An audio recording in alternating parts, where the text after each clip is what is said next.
نحمده ونصلي على رسوله الكريم اما بعد فاعوذ باللہ من الشیطان الرجیم بسم اللہ الرحمن الرحیم۔ حضرت علی رضی اللہ تعالی عنہ کے فضائل۔ معزز سامعین کرام، آج کی ویڈیو میں جو واقعہ میں آپ لوگ کے سامنے بیان کرنے جا رہا ہوں، اس سے سننے اور دیکھنے میں ہر مسلمان کے کافی زیادہ فوائد ہے۔ حضرت علی رضی اللہ تعالی عنہ کے فضائل۔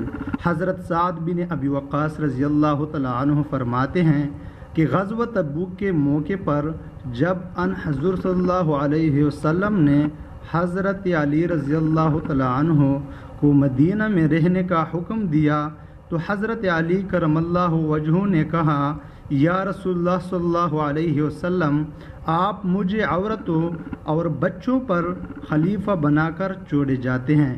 ان حضرت صلی اللہ علیہ وسلم نے فرمایا کہ کیا تم اس بات سے خوش نہیں ہو کہ میں تم کو اسی طرح چھوڑے جاتا ہوں جس طرح حضرت موسیٰ علیہ السلام نے حضرت ہارون علیہ السلام کو چھوڑا تھا؟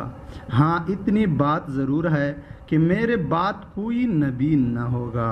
جنگ خیبر میں ان حضرت صلی اللہ علیہ وسلم نے فرمایا کہ کل میں ایسے شخص کو علم جھنڈا دوں گا جس کے ہاتھ پر قلعہ فتح ہوگا اور جس نے خدا اور رسول صلی اللہ علیہ وسلم کو خوش کر دیا ہے۔ اگلے روز صبح کو تمام صحابہ رضی اللہ تعالی عنہ منتظر تھے کہ دیکھے کہ وہ کون سا خوش قسمت ہے جس کو یہ سعادت ملتی ہے، اور ہر ایک کی تمنا تھی کہ یہ سعادت اس کے حصے میں ہو۔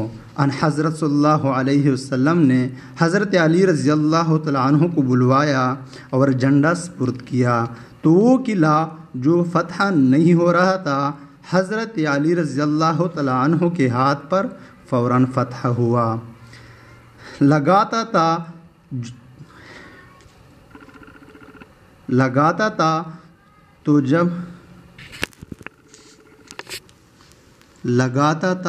تو جب نعرہ تو خیبر توڑ دیتا تھا، حکم دیتا تھا سمندر کو راستہ چھوڑ جاتا تھا۔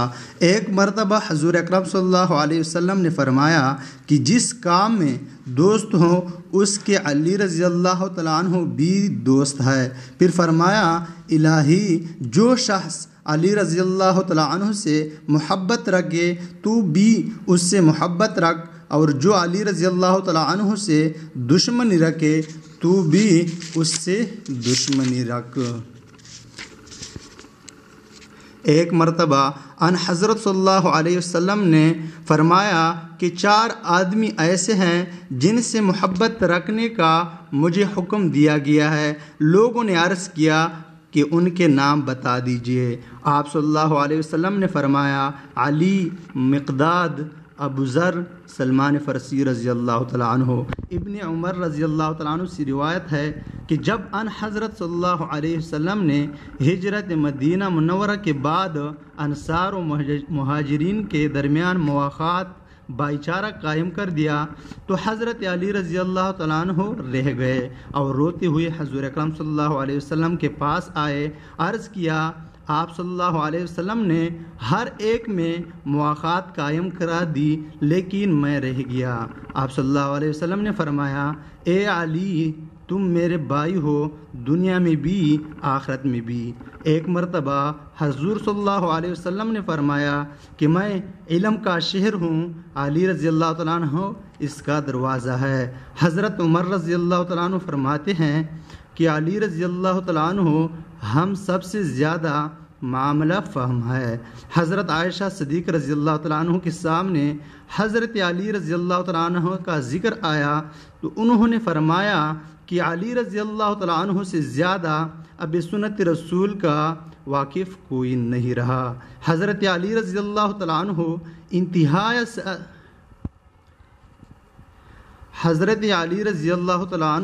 انتہائی سادہ مزاج اور بڑے علوم کے حامل تھے۔